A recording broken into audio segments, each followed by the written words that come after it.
Feliz y bendecido día, aprendiendo un curso de milagros.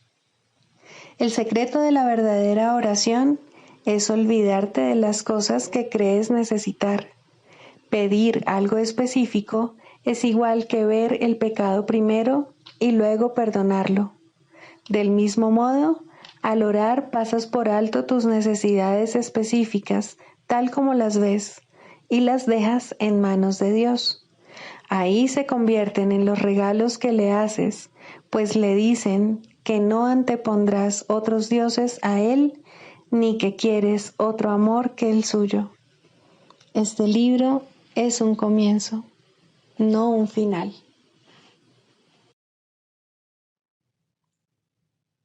Del prefacio, que postula, párrafo 3. Del conocimiento y de la percepción surgen dos sistemas de pensamiento distintos que se oponen entre sí en todo. En el ámbito del conocimiento no existe ningún pensamiento aparte de Dios, porque Dios y su creación comparten una sola voluntad. El mundo de la percepción, por otra parte, se basa en la creencia en opuestos, en voluntades separadas y en el perpetuo conflicto que existe entre ellas y Dios. Lo que la percepción ve y oye parece real porque sólo admite en la conciencia aquello que concuerda con los deseos del perceptor. Esto da lugar a un mundo de ilusiones, mundo que es necesario defender sin descanso, precisamente porque no es real. Introducción. Este es un curso de milagros, es un curso obligatorio. Solo el momento en que decides tomarlo es voluntario. Tener libre albedrío no quiere decir que tú mismo puedas establecer el plan de estudios. Significa únicamente que puedes elegir lo que quieres aprender en cualquier momento dado. Este curso no pretende enseñar el significado del amor, pues eso está más allá de lo que se puede enseñar. Pretende, no obstante, despejar los obstáculos que impiden experimentar la presencia del amor, el cual es tu herencia natural. Lo opuesto al amor es el miedo, pero aquello que todo lo abarca no puede tener opuestos. Este curso puede, por lo tanto, resumirse muy simplemente de la siguiente manera. Nada real puede ser amenazado. Nada irreal existe. En esto radica la paz de Dios. Capítulo 1. El significado de los milagros. Primero, principios de los milagros. Principio 37. El milagro es una corrección que yo introduzco en el pensamiento falso. Actúa como un catalizador, disolviendo la percepción errónea y reorganizándola debidamente. Esto te coloca bajo el principio de la expiación, donde la percepción sana. Hasta que esto no ocurra, no podrás conocer el orden divino.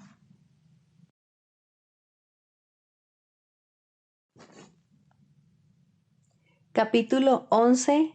Dios o el ego. 7. La condición de la realidad.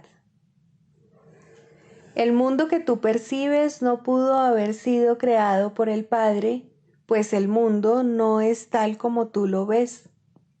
Dios creó únicamente lo eterno y todo lo que tú ves es perecedero. Por lo tanto, tiene que haber otro mundo que no estás viendo.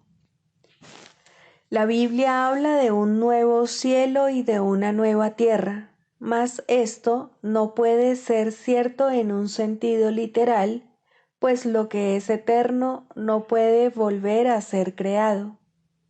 Percibir de manera diferente es sencillamente percibir de nuevo, lo cual implica que antes o en el ínterin no estabas percibiendo en absoluto. ¿Cuál es entonces el mundo que le espera a tu percepción cuando finalmente lo veas? Todo pensamiento amoroso que el Hijo de Dios jamás haya tenido es eterno. Los pensamientos amorosos que su mente percibe en este mundo constituyen la única realidad de éste.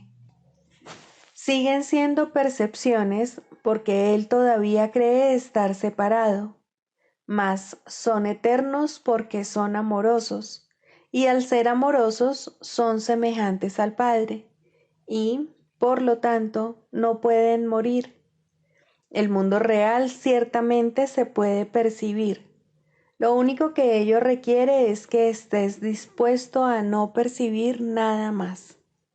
Pues si percibes tanto el bien como el mal, estarás aceptando lo falso y lo verdadero y no estarás distinguiendo claramente entre ellos. El ego tal vez vea algo bueno, pero nunca ve solo lo bueno. Esa es la razón de que sus percepciones sean tan variables. No rechaza la bondad por completo, pues eso sería inaceptable para ti, pero siempre añade a lo real algo que no es real, confundiendo así la ilusión con la realidad. Pues las percepciones no pueden ser parcialmente verdaderas. Si crees tanto en la verdad como en la ilusión, no podrás saber cuál de ellas es cierta. Para establecer tu propia autonomía, trataste de crear de manera diferente de como crea tu padre, creyendo que lo que hiciste podía ser distinto de él. No obstante, todo lo que es verdad es como él. Percibir únicamente el mundo real te conducirá al cielo real, ya que te capacitará para comprenderlo. Percibir la bondad no es conocimiento, mas negar lo opuesto a la bondad te permite reconocer una condición en la que los opuestos no existen. Y esta es la condición del conocimiento. Sin esta conciencia no habrás satisfecho sus condiciones, y hasta que no lo hagas, no sabrás que ya dispones de él. Has concebido muchas ideas que has interpuesto entre tu creador y tú, y estas creencias constituyen el mundo que percibes. La verdad no está ausente aquí, pero está velada.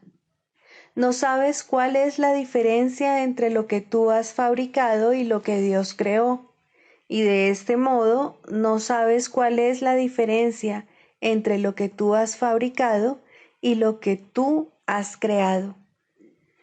Creer que puedes percibir el mundo real es creer que puedes conocerte a ti mismo. Puedes conocer a Dios porque su voluntad es que se le conozca. De todo lo que has fabricado, el mundo real es lo único que el Espíritu Santo ha conservado para ti, y la salvación consiste en percibir únicamente eso, ya que es el reconocimiento de que la realidad es únicamente lo que es verdad. Libro de ejercicios. Pregunta 10. ¿Qué es el juicio final? El segundo advenimiento de Cristo le confiere al Hijo de Dios este regalo: poder oír a la voz que habla por Dios, proclamar que lo falso es falso y que lo que es verdad jamás ha cambiado. Y este es el juicio con el que a la percepción le llega su fin. Lo primero que verás será un mundo que ha aceptado que esto es verdad, al haber sido proyectado desde una mente que ya ha sido corregida. Y con este panorama santo, la percepción imparte una silenciosa bendición y luego desaparece al haber alcanzado su objetivo y cumplido su misión. El juicio final sobre el mundo no encierra condena alguna, pues ve a éste completamente perdonado, libre de pecado y sin propósito alguno. Y al no tener causa ni función ante los ojos de Cristo, simplemente se disuelve en la nada. Ahí nació y ahí ha de terminar. Y todas las figuras del sueño con el que el mundo comenzó desaparecen con él. Los cuerpos no tienen ahora ninguna utilidad, por lo tanto, desaparecen también, pues el Hijo de Dios es ilimitado. Tú, que creías que el juicio final de Dios condenaría al mundo al infierno junto contigo, acepta esta santa verdad. El juicio de Dios es el regalo de la corrección que le concedió a todos tus errores.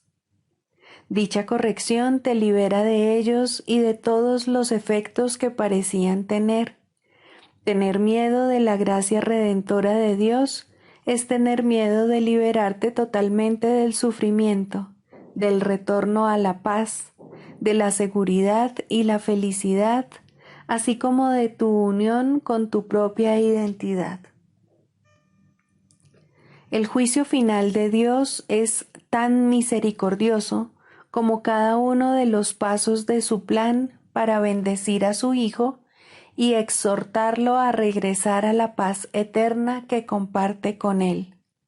No tengas miedo del amor, pues solo Él puede sanar todo pesar, enjugar todas las lágrimas y despertar tiernamente de su sueño de dolor al Hijo que Dios reconoce como suyo. No tengas miedo de eso.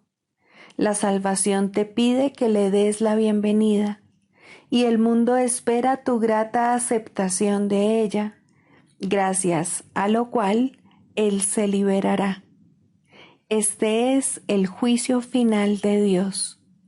Tú sigues siendo mi santo Hijo, por siempre inocente, por siempre amoroso y por siempre amado, tan ilimitado como tu Creador, absolutamente inmutable y por siempre inmaculado. Despierta, pues, y regresa a mí. Yo soy tu Padre y tú eres mi Hijo. Lección 315. Todos los regalos que mis hermanos hacen me pertenecen. En cada momento de cada día se me conceden miles de tesoros. Soy bendecido durante todo el día con regalos cuyo valor excede con mucho el de cualquier cosa que yo pudiera concebir. Un hermano le sonríe a otro y mi corazón se regocija. Alguien expresa su gratitud o su compasión y mi mente recibe ese regalo y lo acepta como propio. Y todo el que encuentra el camino a Dios se convierte en mi Salvador, me señala el camino y me asegura que lo que Él ha aprendido, sin duda, me pertenece a mí también. Gracias, Padre, por los muchos regalos que me llegan hoy y todos los días, procedentes de cada hijo de Dios. Los regalos que mis hermanos me pueden hacer son ilimitados. Ahora les mostraré mi agradecimiento, de manera que mi gratitud hacia ellos pueda conducirme a mi Creador y a su recuerdo.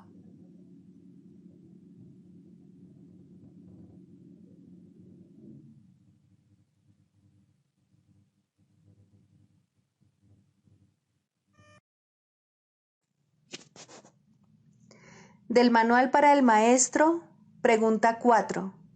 ¿Cuáles son las características de los maestros de Dios? 1. Confianza. He aquí la base sobre la que descansa su capacidad para llevar a cabo su función. La percepción es el resultado de lo que se ha aprendido. De hecho, la percepción es lo que se ha aprendido, ya que causa y efecto nunca se encuentran separados. Los maestros de Dios tienen confianza en el mundo, porque han aprendido que no está regido por las leyes que el mundo inventó. Está regido por un poder que se encuentra en ellos, pero que no es de ellos. Este poder es el que mantiene todas las cosas a salvo. Mediante este poder, los maestros de Dios contemplan un mundo perdonado. Una vez que hemos experimentado ese poder, es imposible volver a confiar en nuestra insignificante fuerza propia. ¿Quién trataría de volar con las minúsculas alas de un gorrión cuando se le ha dado el formidable poder de un águila? ¿Y quién pondría su fe en las miserables ofrendas del ego cuando los dones de Dios se encuentran desplegados ante él? ¿Qué induce a los maestros de Dios a efectuar este cambio? A. Desarrollo de la confianza. En primer lugar, tienen que pasar por lo que podría calificarse como un periodo de deshacimiento. Ello no tiene por qué ser doloroso, aunque normalmente lo es. Durante este periodo parece como si nos estuviesen quitando las cosas, y raramente se comprende, en un principio, que estamos simplemente reconociendo su falta de valor. ¿De qué otro modo se iba a poder percibir lo que no tiene valor, a no ser que el perceptor estuviese en una posición desde la que no puede sino ver las cosas de otra manera? Aún no ha llegado al punto en el que puede efectuar el cambio interno totalmente. Por ello, el plan a veces requiere que se efectúen cambios en lo que parecen ser las circunstancias externas. Estos cambios son siempre beneficiosos. Una vez que el Maestro de Dios ha aprendido esto, pasa a la segunda fase. Ahora el Maestro de Dios tiene que pasar por un periodo de selección. Este periodo es siempre bastante difícil, pues al haber aprendido que los cambios que se producen en su vida son siempre beneficiosos, tiene entonces que tomar todas sus decisiones sobre la base de si contribuyen a que el beneficio sea mayor o menor. Descubrirá que muchas cosas, si no la mayoría de las que antes valoraba, tan solo obstruyen su capacidad para transferir lo que ha aprendido a las nuevas situaciones que se le presentan. Puesto que ha valorado lo que en verdad no vale nada, no generalizará la lección por temor a lo que cree que puede perder o deba sacrificar. Se necesita haber aprendido mucho para poder llegar a entender que todas las cosas, acontecimientos, encuentros y circunstancias son provechosos.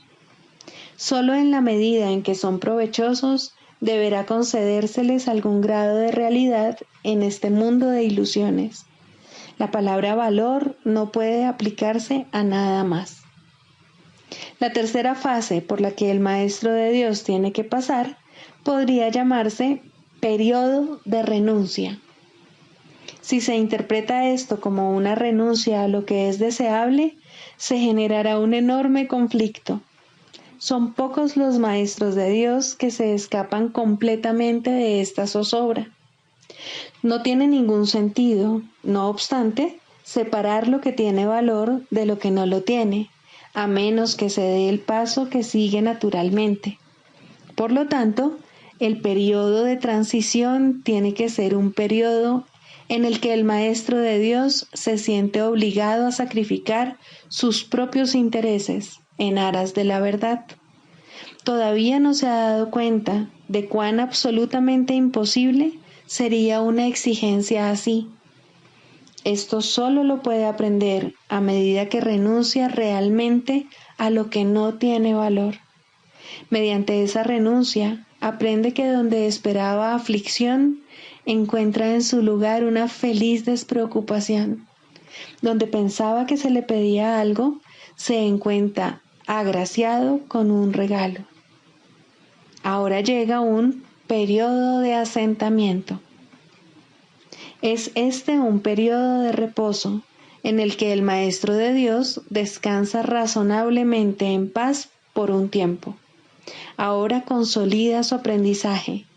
Ahora comienza a ver el valor de transferir lo que ha aprendido de unas situaciones a otras.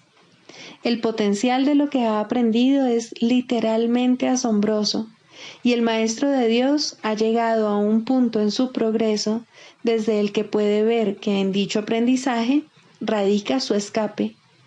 Renuncia a lo que no quieres y quédate con lo que sí quieres. Qué simple es lo obvio y qué fácil. El Maestro de Dios necesita este periodo de respiro. Todavía no ha llegado tan lejos como cree, mas cuando está listo para seguir adelante, marcharán a su lado compañeros poderosos. Ahora descansa por un rato y los convoca antes de proseguir. A partir de ahí, ya no seguirá adelante solo. La siguiente fase es ciertamente un periodo de inestabilidad. El Maestro de Dios debe entender ahora que en realidad no sabía distinguir entre lo que tiene valor y lo que no lo tiene. Lo único que ha aprendido hasta ahora es que no desea lo que no tiene valor y que sí desea lo que tiene. Su propio proceso de selección, no obstante, no le sirvió para enseñarle la diferencia. La idea de sacrificio, tan fundamental en su sistema de pensamiento, imposibilitó el que pudiese discernir. Pensó que había aprendido a estar dispuesto, pero ahora se da cuenta de que no sabe para qué sirve estar dispuesto. Ahora tiene que alcanzar un estado que puede permanecer fuera de su alcance por mucho, mucho tiempo. Tiene que aprender a dejar de lado todo juicio y a preguntarse, en toda circunstancia, qué es lo que realmente quiere. De no ser porque cada uno de los pasos en esta dirección está tan fuertemente reforzado, cuán difícil sería darlos. Finalmente, llega un periodo de logros. Ahora es cuando se consolida su aprendizaje. Lo que antes se consideraba simples sombras se han convertido ahora en ganancias substanciales con las que puede contar en cualquier emergencia, así como también en los periodos de calma. En efecto, el resultado de esas ganancias no es otro que la tranquilidad, el fruto de un aprendizaje honesto, de un pensamiento congruente y de una transferencia plena.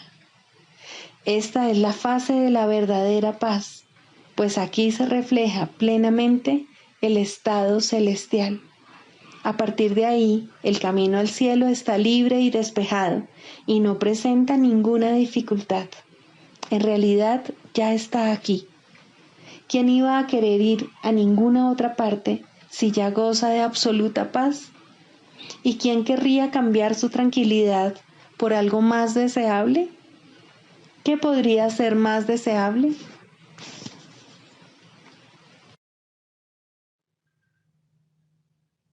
Manual para el maestro, pregunta 11. ¿Es posible la paz en este mundo? Esta es una pregunta que todo el mundo debe hacerse. Es verdad que la paz no parece ser posible aquí. Sin embargo, la palabra de Dios promete otras cosas que, al igual que esta, parecen imposibles.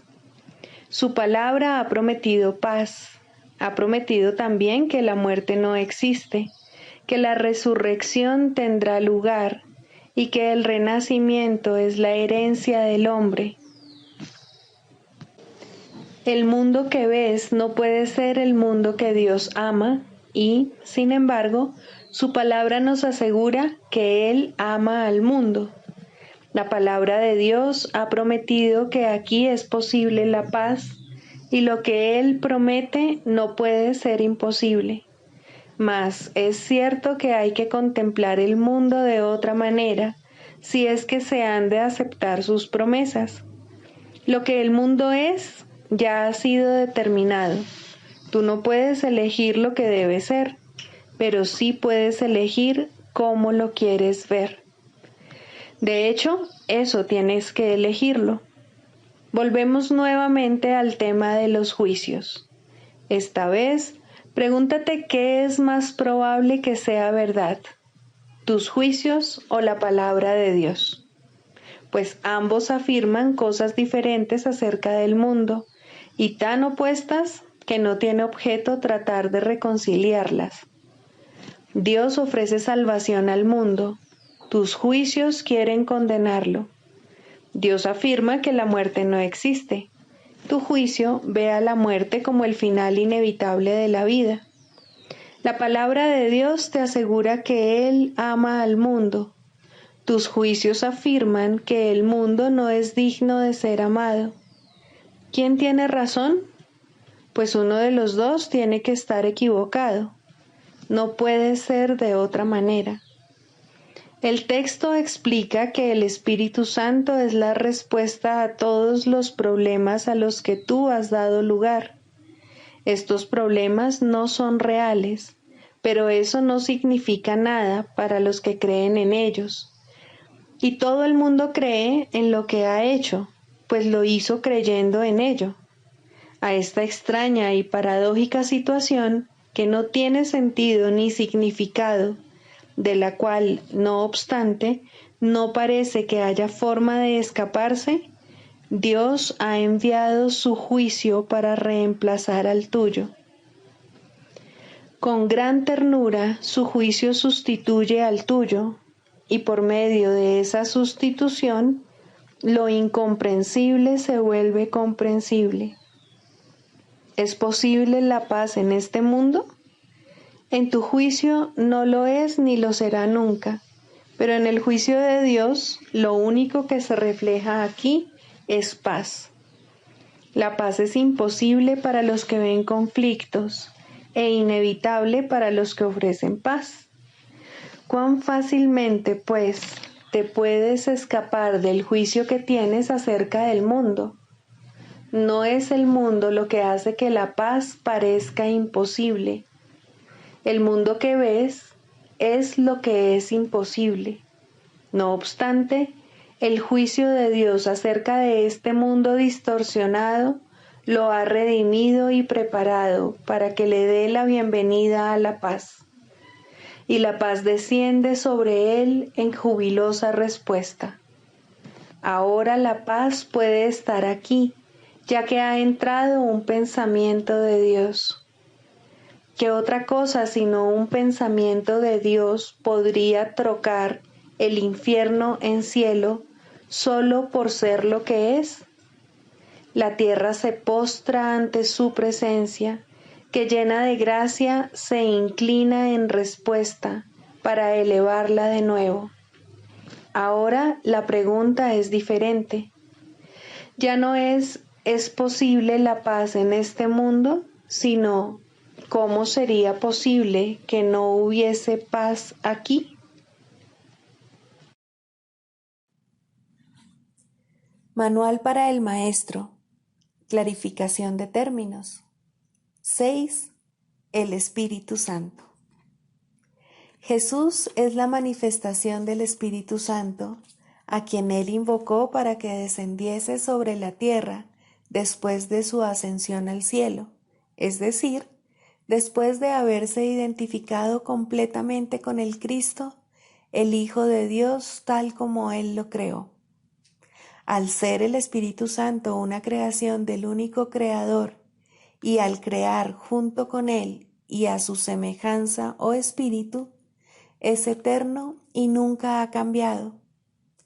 Fue invocado para que descendiese sobre la tierra, en el sentido de que entonces se hizo posible aceptarle y escuchar su voz.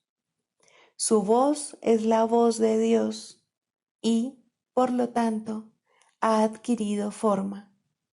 Dicha forma no es su realidad, la cual solo Dios conoce junto con Cristo, su verdadero Hijo, quien es parte de Él.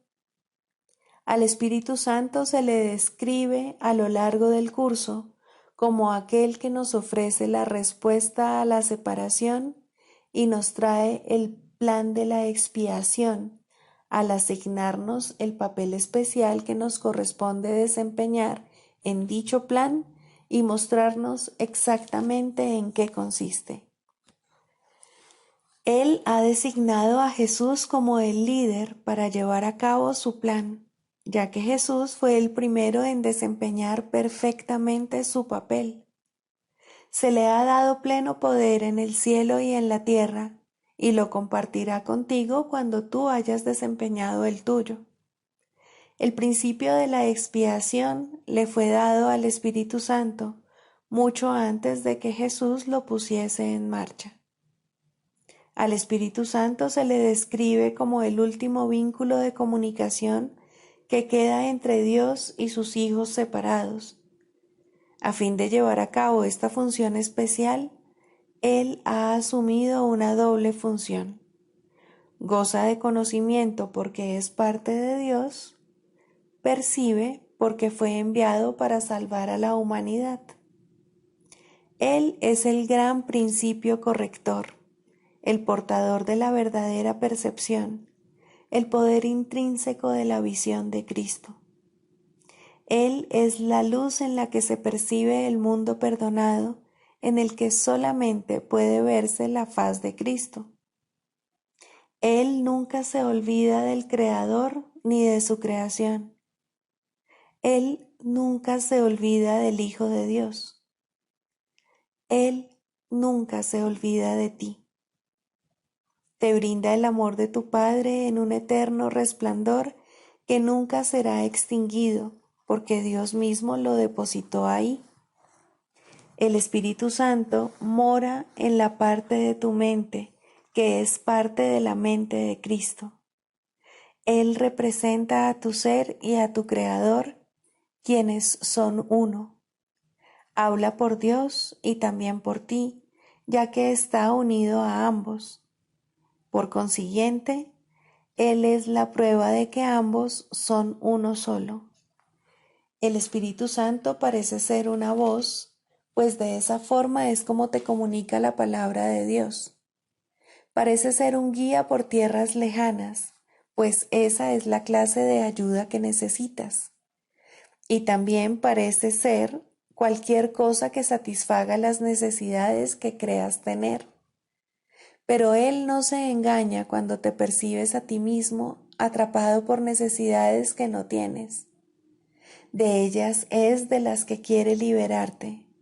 De ellas es de las que quiere ponerte a salvo. Tú eres su manifestación en este mundo. Tu hermano te invoca para que seas su voz junto con él. Por sí solo no puede ser el ayudante del Hijo de Dios, pues por sí solo no tiene ninguna función. Pero unido a ti es el resplandeciente Salvador del mundo, cuyo papel en la redención de éste tú has completado. Él te da las gracias a ti y a tu hermano, pues te elevaste con él cuando él empezó a salvar al mundo, y estarás con él cuando el tiempo haya cesado y ya no quede ni rastro de los sueños de rencor en los que bailabas al compás de la exangüe música de la muerte, pues en su lugar se oirá el himno a Dios por unos momentos más. Y luego ya no se oirá más la voz, ya que no volverá a adoptar ninguna forma, sino que retornará a la eterna amorfía de Dios.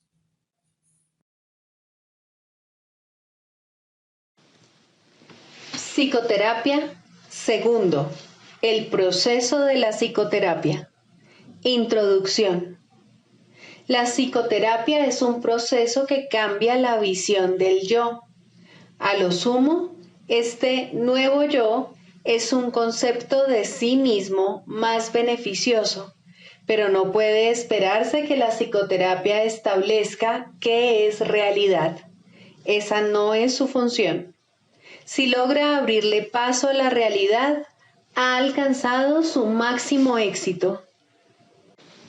Toda su función, al final, Consiste en ayudar al paciente a manejar un error fundamental: la creencia de que la ira le ofrece algo que en realidad desea y de que al justificar el ataque se está protegiendo a sí mismo. En la medida en que llegue a darse cuenta de que esto es un error, en esa misma medida se ha salvado realmente. Los pacientes no entran en una relación terapéutica con este objetivo en mente. Por el contrario, tales conceptos significan poco para ellos o no necesitarían ayuda. Su objetivo es ser capaces de conservar su concepto del yo exactamente como está, pero sin el sufrimiento que ello conlleva. Todo su equilibrio descansa sobre la insensata creencia de que esto es posible. Y como resulta tan claramente imposible para la mente sana, lo que buscan es magia. En las ilusiones, lo imposible se consigue fácilmente, pero a costa de hacer realidad las ilusiones. El paciente ya ha pagado su precio. Ahora quiere una ilusión mejor. Al comienzo, pues, la meta del paciente y la del terapeuta son divergentes. Tanto el terapeuta como el paciente pueden abrigar falsos conceptos de sí mismos, pero aún así, sus respectivas percepciones sobre la mejoría deben ser distintas. El paciente espera aprender a lograr los cambios que quiere sin cambiar su concepto de sí mismo de manera significativa. De hecho, espera que ese concepto se estabilice lo suficiente para incluir en él mismo los poderes mágicos que busca en la psicoterapia. Desea volver invulnerable lo vulnerable e ilimitado lo finito. El yo que ve es su Dios y lo único que busca es servirle mejor. Sin importar cuán sincero pueda ser el propio terapeuta, debe querer cambiar el concepto que el paciente tiene de sí mismo de alguna manera que considera real. La tarea de la terapia es reconciliar estas diferencias. Con suerte, ambos aprenderán a abandonar sus metas originales, pues solo en las relaciones puede hallarse la salvación. Al comienzo, es inevitable que tanto los pacientes como los terapeutas acepten metas irreales que no están completamente libres de matices mágicos. Finalmente, estas se abandonarán en las mentes de ambos. El canto de la oración. Tercero, orar por otros. Dijimos que siempre oras por ti mismo y así es. ¿Por qué entonces debes orar por otros? Y si debes hacerlo, ¿cómo lo debes hacer? Orar por otros, si se ha entendido correctamente, se convierte en el medio para eliminar la culpa que has proyectado sobre tu hermano y poder reconocer que no es él quien te está haciendo daño. Antes de que se te pueda salvar de la culpa, debes renunciar al pensamiento venenoso de que él es tu enemigo, tu malvada contraparte, tu némesis. El medio para alcanzar esto es la oración de un poder creciente y metas ascendentes hasta que finalmente llega a Dios. Las formas iniciales de la oración en los primeros peldaños de la escalera no están libres de envidia y malicia, claman venganza, no amor.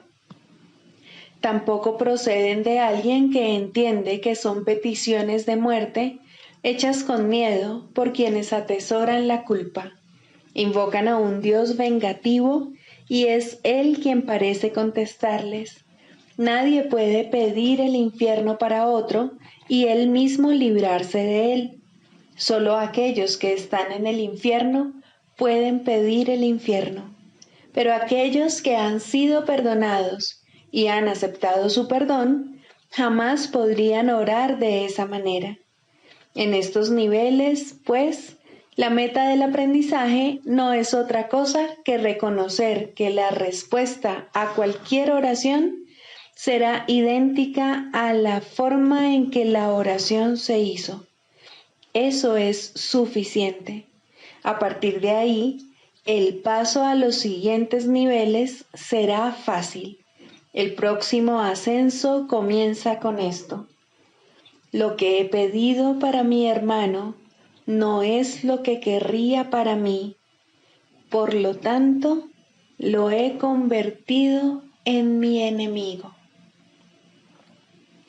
Es evidente que este paso no lo puede dar quien no ve la liberación de otros como algo ventajoso y de valor para sí mismo.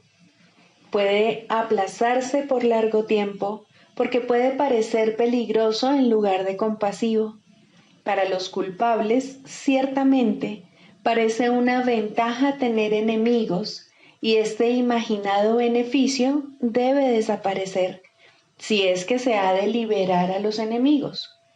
La culpa se debe abandonar, no ocultar.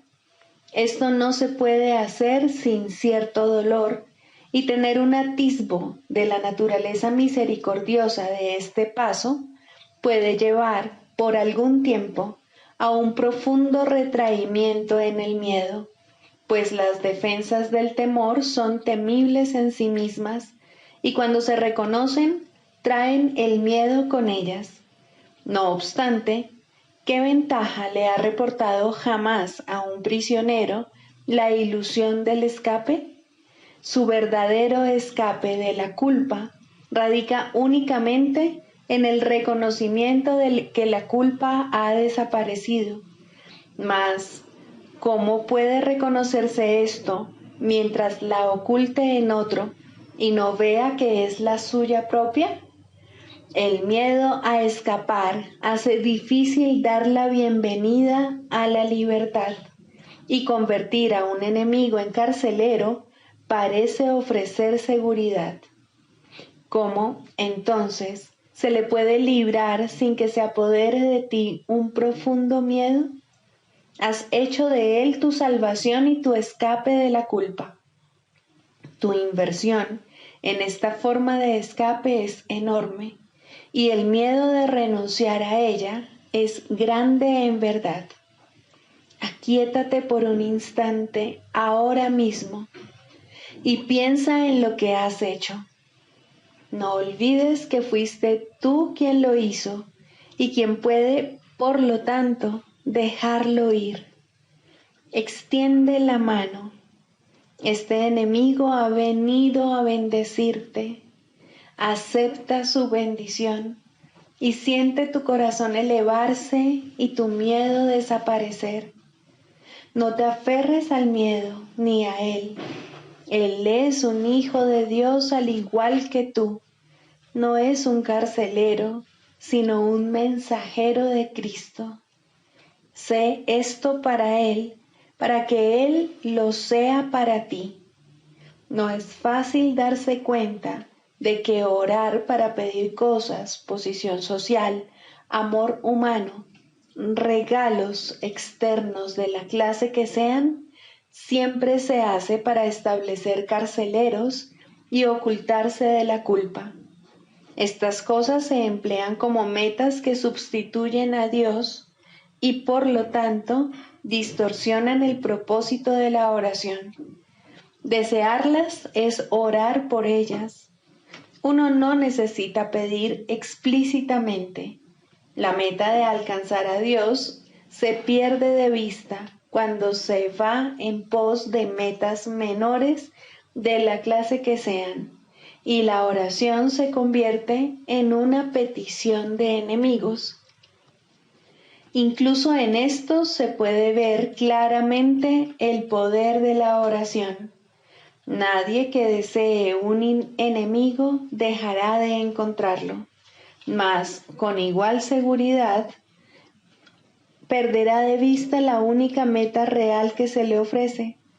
Piensa en el costo que ello supone y compréndelo bien. Todas las demás metas son a costa de Dios. Sigamos a Jesús haciendo del perdón algo tan natural como respirar y algo tan vital como el aire. Amén.